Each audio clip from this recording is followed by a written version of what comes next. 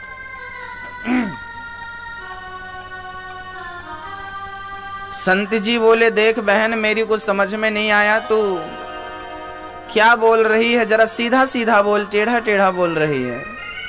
उस बहू ने कहा कि महाराज जी मैं समझती हूं कि जिस दिन से आपका मन भगवान में लगा, जिस दिन से आपने भगवान का भजन शुरू किया, उस दिन से ही आपका जीवन शुरू हुआ और वही है आपकी उम्र। तो मेरा पति अभी 1 साल से भगवान की पूजा करना प्रारंभ किया है, तो मेरे पति की उम्र मात्र 1 ही वर्ष है। मेरी सास अभी 6 महीने से सत्संग जाना शुरू करी है, भगवान का भजन करना प्रारंभ करी है, माला जपना शुरू करी है, तो मेरे सास की उम्र मात्र 6 महीने है, क्योंकि 6 महीने से ही भजन कर रही है। उसके पहले जो खाया, जो सोया, जो भोगा संसार के भोग, उसकी कोई उम्र नहीं। वो तो सुअर की तरह, जानवरों की तरह जिंदगी व्यतीत हुई है। उसकी क्या गणना करूं, उसकी क्या गिनती करूं? और मेरा ससुर तो अभी भी जुआ खेलने जाता है, अभी भी 1 माला नहीं जपता, मतलब अभी पैदा ही नहीं हुआ। अब आप बताओ कि आप लोग कितने साल के हो गए? हाँ, जब से हम भजन करना शुरू किए हैं उस दिन से हमारी उम्र है, नहीं तो सब व्यर्थ गई ना। अभी तक हमने क्या किया?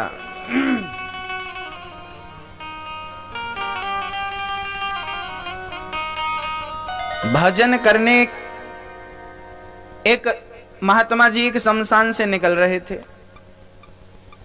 शमशान में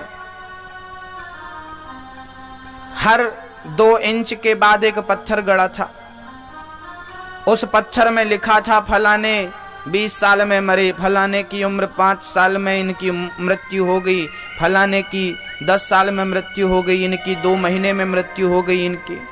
महात्मा जी ने देखा वहां 20 साल से ज्यादा का कोई था ही नहीं।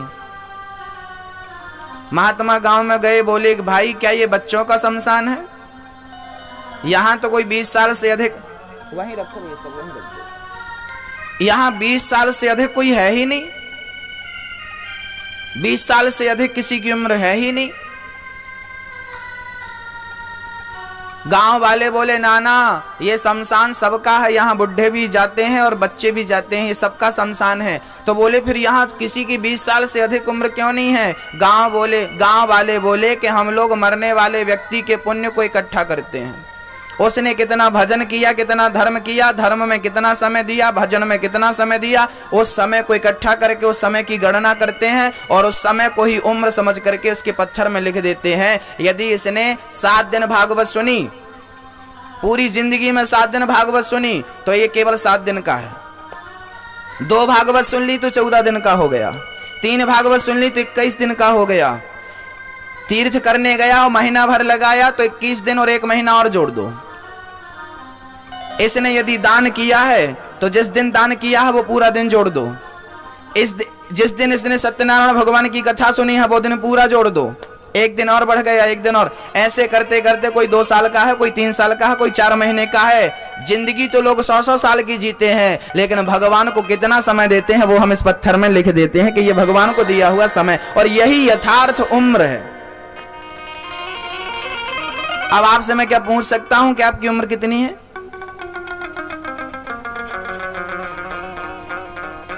क्योंकि हमारा कंप्यूटर इतना पावरफुल नहीं है कि वो आपके पूरे जीवन का ये निकाल सके कि आप कितना पुण्य और कितना पाप किए हो, लेकिन भगवान का कंप्यूटर एडवांस है।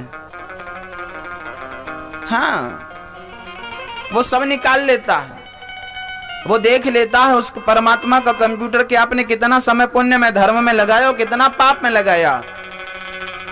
100 साल के लिए मैंने आपको भेजा और उसमें से आपने क्या किया है? हाँ? कितना धर्म, कितना दिल दुखाया, कितने लोगों का दिल दुखाया, कितनों की आंखों में आपने आंसू दिए और कितनों की आंखों के आंसू पहुंचे। ये सब उसके कंप्यूटर में फीड है।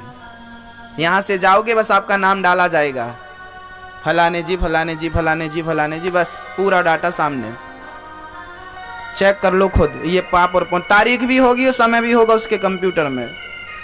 जब काले खोपड़ी वाला इंसान इतना एडवांस कंप्यूटर बना सकता है, सुपर कंप्यूटर बना सकता है, तो इंसान को बनाने वाला भगवान क्या सुपर का सुपर नहीं बना सकता? जो इंसान बना सकता है वो क्या नहीं बना सकता? आज का इंसान सब बना सकता है, रोबोट बना सकता है, लेकिन प्राणी में प्राण नहीं डाल सकता। लेकिन भगवान तो 2 कदम आगे है, वो तो प्राण भी डालता है। इसलिए कहा करता हूं पाप नहीं,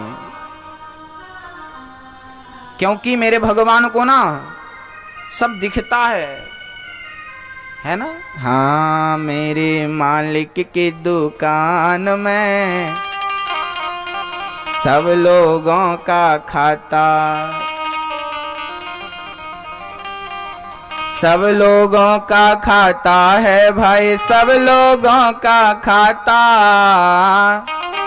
सब लोगों का खाता है भाई, सब लोगों का खाता। मेरे मालिक के दुकान में सब लोगों का खाता, मेरे मालिक की दुकान में सब लोगों का खाता, मेरे दाता की दुकान में सब लोगों का खाता, मेरे दाता की दुकान में सब लोगों का खाता।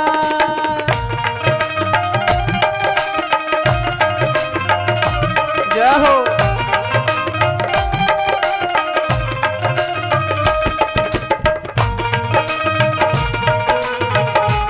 राधे।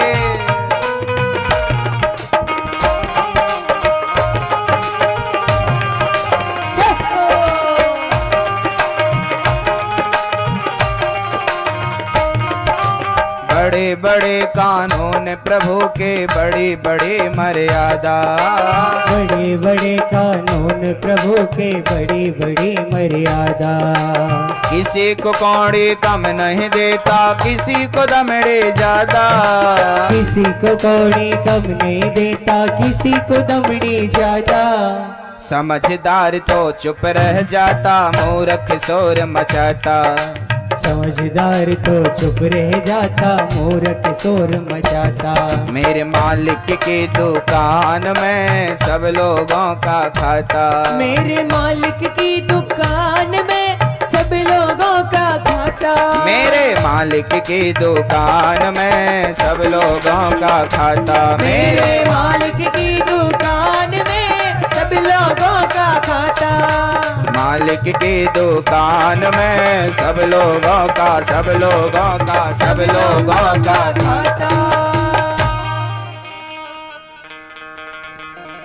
इसलिए क्या कहता हूं मैया, अच्छी करनी कर लो री मैया, अच्छी करनी कर लो रे भैया, कर्म न करियो काला। क्यों? लाख आंख से देख रहा है, एक आंख से नहीं देखता वो, लाख आंख से देख रहा है। तुझे देखने वाला सच की खेती कर लो चतुर नर। समय गुजरता जाता मेरे मालिक की दुकान में। जिस दिन जब सूर्य उदय होता है ना, आज का सूर्य उदय जब हुआ, ओ मैया, आज का सूर्य जब उदय हुआ तो आपके जिंदगी से एक दिन और कम हो गया। सूर्य उदय होता है तो आपके जिंदगी का एक दिन और कम हो जाता है। हर सूर्य उदय आपको एक दिन कम कर देता है। आप रोज मर रहे हो,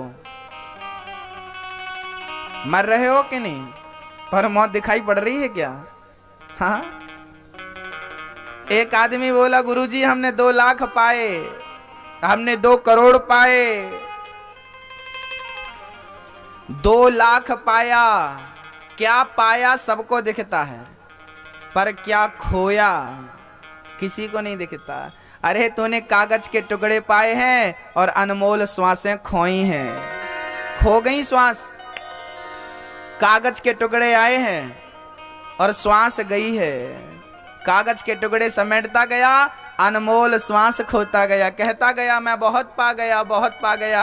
अरे कागज के टुकड़े को पाने वाला कभी महान बना है? महान बन गया होता तो आज कागज के नोटों की क्या हमारे जबलपुर में कमी है?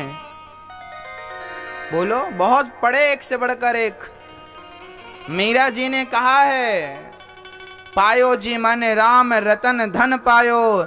कागज के नोट कीमती नहीं है, ये कागज के टुकड़े तो पुराने 500 और 1000 के नोट तो यहीं बंद हो गए भारत में। आपके पास पुराना पैसा है तो वो यहीं नहीं चलेगा। सोचो, पुराना 1500 का यहीं बंद हो गया और ये नया वाला कब बंद हो जाए कोई को नहीं पता। ये कागज का टुकड़ा तो यहीं बंद हो जाता है, यहीं नहीं चलता, तो क्या भगवान के घर चलेगा? ऐसे कागज के टुकड़े उसके घर में डस्टबिन में डले पड़े हैं। बहुत सारे लोग लेके जाते हैं, साहब जी हमारे पास पैसा है ले जाओ। वहां नहीं चलता। वहां कौन सा पैसा चलता है? अमेरिका में ये पैसा नहीं चलता। इस पैसे को अमेरिका में जमा करना पड़ता है बैंक में, और वहां जो डॉलर चलता है वो लेना पड़ता है। ये पैसा अमेरिका में नहीं चलता। लंदन, जापान, रूस, चाइना, पाकिस्तान में भी ये नहीं चलता। पहले जमा करके वहां की करेंसी लेनी पड़ती है। जब ये बाजू वाले देश में नहीं चलता तो भगवान के घर चले गए। इसको जमा करके ना वो पैसे लेने पड़ते हैं जो वहां चलते हैं। वहां कौन सा धन चलता है भगवान के घर? राम रतन धन पायो। राम नाम की संपत्ति वहां चलती है। इसलिए थोड़ा जमा किया करो इसको धर्म के कार्य में, और जमा करोगे तो वो पूंजी मिलेगी जो वहां काम आती है। इसलिए हमारी मैया ने भागवत में जो पैसा लगाया है, इस पैसे के बदले इनको वो पैसा मिलेगा जो परमात्मा के घर चलता है। इसलिए धर्म करना चाहिए, भागवत सुननी चाहिए। ये जमा हो रहा है, इकट्ठा हो रहा है, संग्रह है। आप बैंकों में संग्रह करते हो, कोई धर्म करके संग्रह कर लेता है। ये तो भगवान की आंखों में है, इसका हिसाब तो परमात्मा देगा। तुमने देखिए, धन से ना धर्म भी होता है, धन से अधर्म भी होता है। धन से हम जाएं और बढ़िया शराब पी के आ जाएं, और धन से बढ़िया धन को लेकर जाएं और किसी रोते हुए को बढ़िया रोटी खिला दें, भोजन करा दें, तो धन हमें बिगाड़ता भी है और धन हमें सुधारता भी है। धन से धर्म भी होता है, धन से अधर्म भी होता है। क्या करना है आपको? स्वतंत्र हो आप, है ना। छोटी सी उम्र में ध्रुव जी ने क्या पा लिया? परम पद को पा लिया, परम गति को पा लिया ध्रुव जी ने।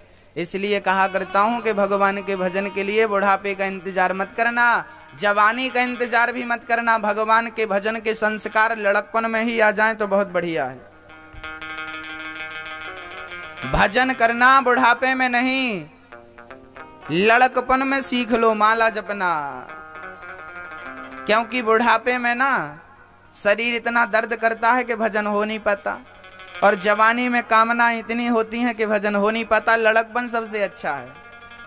छोटे से बच्चे को माँ ने माला पकड़ा दिया, जपने बैठ गया, उसे कोई फर्क नहीं पड़ता कि क्या चल रहा क्या हो रहा।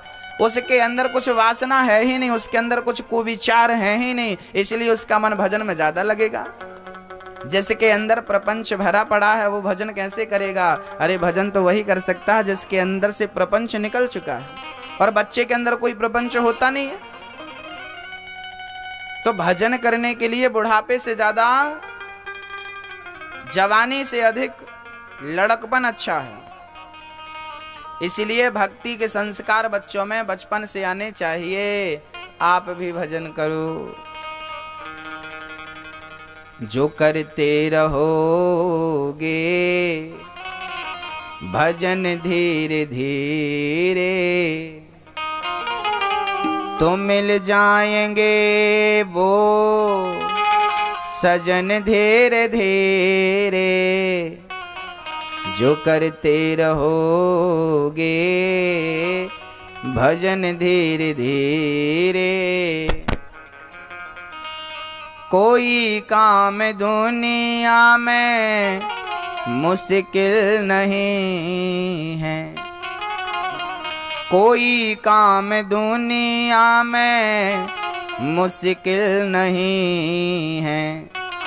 जो करते रहोगे जतन धीरे धीरे, प्रयास करते रहो, भजन करने की आदत हो जाए, फिर क्या चाहिए?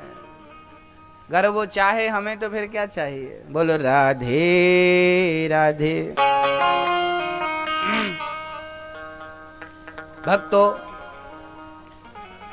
कल हमने सुना भरत जी ने राजा रघुगण को ज्ञान दिया।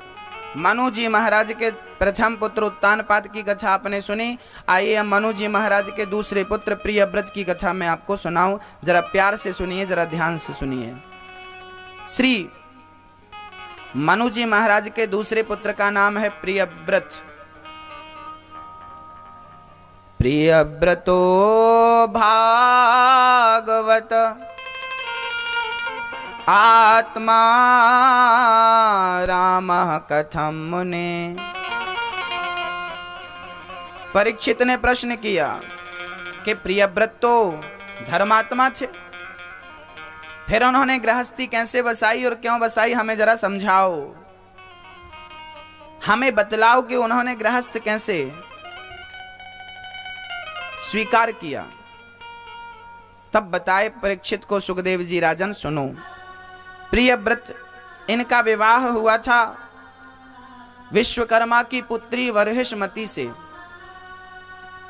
इनके पुत्र हुए थे आग्नेध्र, आग्नेध्र के पुत्र हुए नाभि, और यहीं पर ऋषभदेव जी महाराज प्रकट भये। ऋषभदेव जी के 100 पुत्र थे। ऋषभदेव जी ने अपने वस्त्रों को त्याग करके जंगल में भजन करना प्रारंभ किया। ऋषभदेव जी से जैन धर्म शुरू हुआ। महावीर स्वामी जैनों के तीर्थंकर हैं। ऋषभदेव जी महाराज के पुत्र हुए हैं 100। सबसे बड़े का नाम था भरत। मैया, ओ मैया, हो गई पंचायत पूरी? हो गई? थोड़ा कथा भी सुन लो। पंचायत ही पंचायत।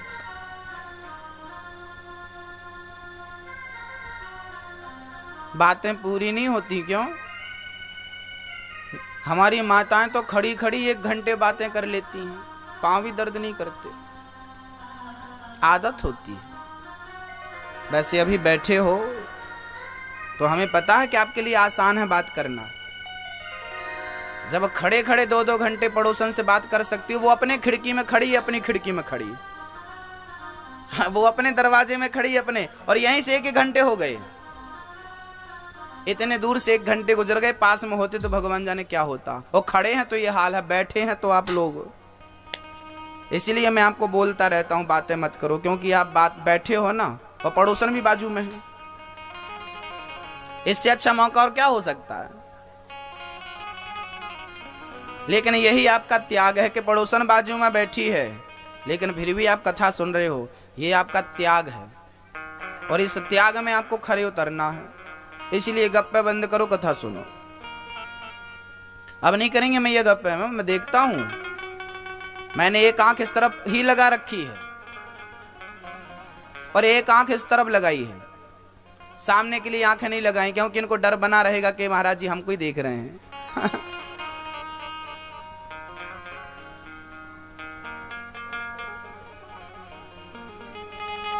अब ध्यान दो, भरत जी, हमारे देश में 3 भरत हुए हैं जिनके नाम से देश का नाम पड़ा है भारत। हमारे देश का नाम पहले क्या था? हमारे भारत का नाम पहले क्या था? हमारे भारत का पहले नाम था आर्यवर्त। हमारे देश के 4 नाम हैं, भारत, आर्यवर्त, हिंदुस्तान और इंडिया। सबसे पुराना नाम क्या है? आर्यवर्त। हमारे देश में 3 भरत हुए हैं जिन भरत के नाम से देश का नाम पड़ा है भारत। कौन कौन से भरत?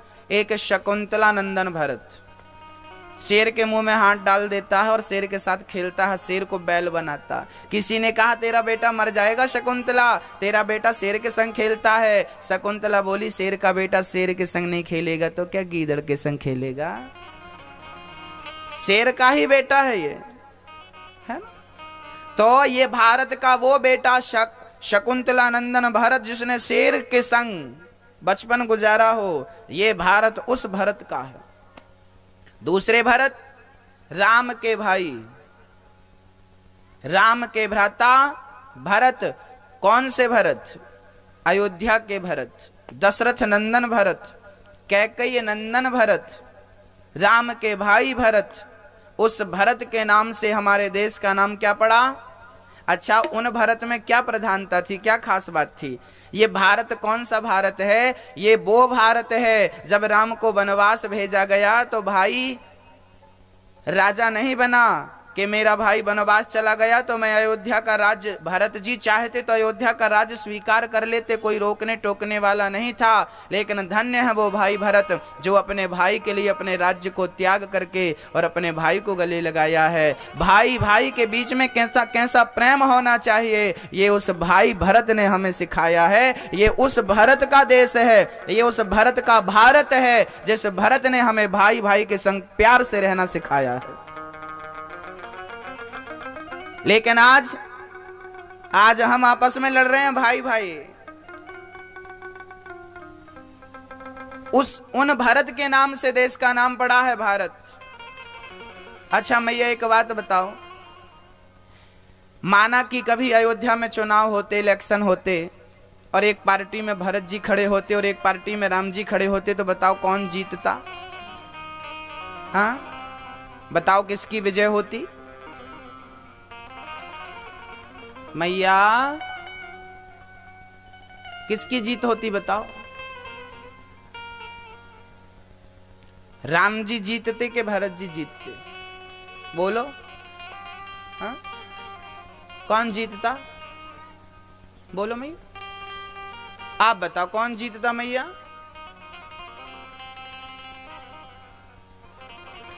एक पार्टी में राम जी खड़े हैं, दूसरी पार्टी में भरत। यदि इलेक्शन होता तो मैं कह सकता हूं कि जीत भरत की ही होती, राम हार जाते। क्यों महाराज जी? क्योंकि अयोध्या में राम के 2 लोग विरोधी थे। राम के विरोधी कितने थे? कौन कौन? हाँ कौन कौन मैया? मंथरा और ये दो वोट ना राम को कभी नहीं मिलती, 2 वोट से हार जाते। राम जी को ये 2 लोग कभी वोट नहीं करते। मंथरा, अयोध्या में राम के 2 लोग विरोधी थे, लेकिन एक बात बताओ कि अयोध्या में भरत का कौन विरोधी था? बताइए, भारत का कोई विरोधी था? नहीं। मानो भगवान कहना चाहते हैं कि भगवान की हार हो सकती है, लेकिन भक्त की कभी हार नहीं हो सकती।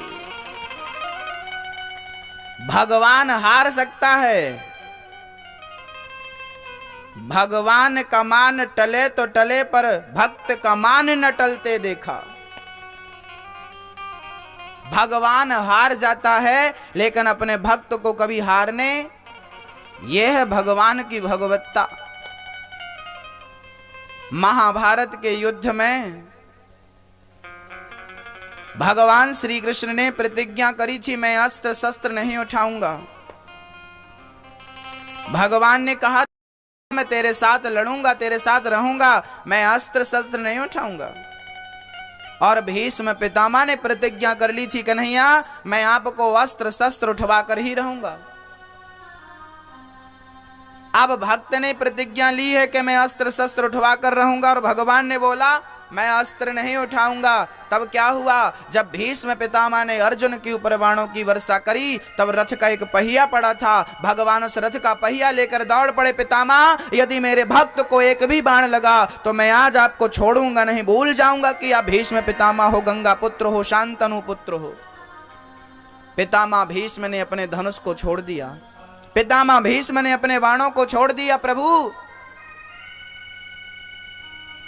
आपने प्रतिज्ञा करी थी कि मैं अस्त्र शस्त्र नहीं उठाऊंगा, लेकिन आज रथ का पहिया उठा करके आज आपने अपनी प्रतिज्ञा तोड़ दी। क्यों?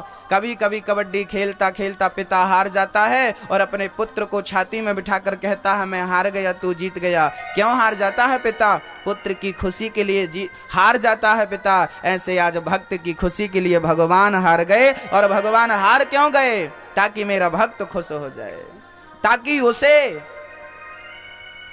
उसे अपनी प्रतिज्ञा तोड़नी ना पड़े। मैं अपनी प्रतिज्ञा तोड़ूं चलेगा, पर मेरे भक्त की प्रतिज्ञा टूटे ये मुझे अच्छा। अरे एक भक्त ने कह दिया इस खंबे में भगवान है। हिरण्यकश्यपु बोला तेरा भगवान कहाँ है? हिरण्यकश्यपु को नरसिंह भगवान प्रहलाद जी ने कह दिया इस खंबे में मेरा भगवान है। और जो प्रहार किया खंबे पर, तो खंबा चीर के कौन निकला? नरसिंह भगवान। आप लोग कहते हो कि ये पत्थर की मूर्ति है, ये भगवान नहीं है। अरे भाई, भगवान पत्थर में नहीं रहता, भगवान मंदिर में नहीं रहता, भगवान तो भक्त के विश्वास में रहता है, यकीन में रहता है। प्रहलाद ने विश्वास करके कहा कि इसमें भगवान है, तो भगवान उस खंबे से निकले कि नहीं? मानो भगवान इसलिए निकल गए कि यदि मैं नहीं निकलूंगा तो मेरे भक्त की बात मिथ्या हो जाएगी, मेरे भक्त की बात झूठी हो जाएगी। और भक्त की बात झूठी ना हो, इसलिए भगवान खंबा चीर करके निकल आए, ताकि आंदा किसी भक्त की बात मिथ्या ना हो, है ना? भक्त की बात मिथ्या ना हो। भक्तों, भगवान भक्त के विश्वास में है। मंत्र जाप मम दृढ़ विश्वासा, पंचम भजन सुवेद प्रकाशा। जहां विश्वास है वहां भगवान है, जहां विश्वास नहीं है वहां भगवान। लोग कहते हैं मंदिर में भगवान कहाँ है? अरे तुम्हें विश्वास ही नहीं है तो भगवान कहाँ है?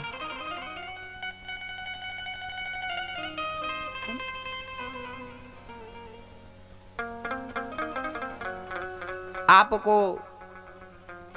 कभी कभी आपने देखा होगा, आपको जब सर्दी अधिक हो जाती है ना, तब आपको खुशबू नहीं आती।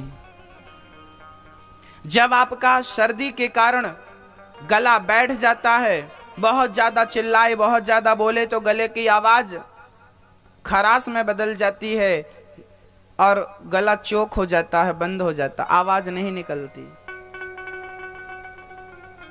देखा होगा, कभी महसूस किया होगा। सर्दी होने के कारण नाक बंद हो जाती है तो गंध का हम ज्ञान नहीं कर पाते, खुशबू पहचान नहीं पाते। बस ऐसे ही है कि नाक में शक्ति तो है खुशबू को पहचानने की, पर सर्दी के कारण पहचान नहीं हो पा रही है। ऐसे ही परमात्मा तो कण कण में, हर मंदिर में, हर घट में है, लेकिन अज्ञानता के कारण उसकी पहचान नहीं हो पा रही है। विश्वास की कमी के कारण उसकी यथार्थ पहचान नहीं हो पा रही है। यदि परमात्मा के प्रति सच्चा विश्वास होगा तो परमात्मा के मिलने में देर नहीं लगेगी, है ना। विश्वास हो ही फलदायक। भरत जी महाराज अपने भाई से इतना प्रेम करते हैं। तीसरे भरत कौन? बोले जड़ भरत, जिनकी मैं कथा सुनाने जा रहा हूं। इन 3 भरत के नाम से हमारे देश का नाम पड़ा भारत। क्या नाम पड़ा? बोलिए भारत माता की जय हो, भारत माता की जय हो। ये भारत देश उनके नाम से पड़ा। हमें गर्व है कि हम भारतवासी हैं। हम उस देश के वासी हैं जिस देश में गंगा बहती है। मां नर्मदा के किनारे हम बैठे हैं पावन धरा पर। यह बड़ा सौभाग्य है हमारा। जबलपुर को पवित्र करने वाली नर्मदा मैया है ना। जबलपुर में मां नर्मदा की कृपा है। ऐसी नर्मदा मैया जो हमें आशीर्वाद देती हैं, हमें धन धान्य से परिपूर्ण करती हैं, जल से अन्न से परिपूर्ण करती हैं। ऐसी नर्मदा मैया के चरणों में कोटि कोटि नमस्कार। बोलिए नर्मदा मैया की जय हो। भक्तों, भरत जी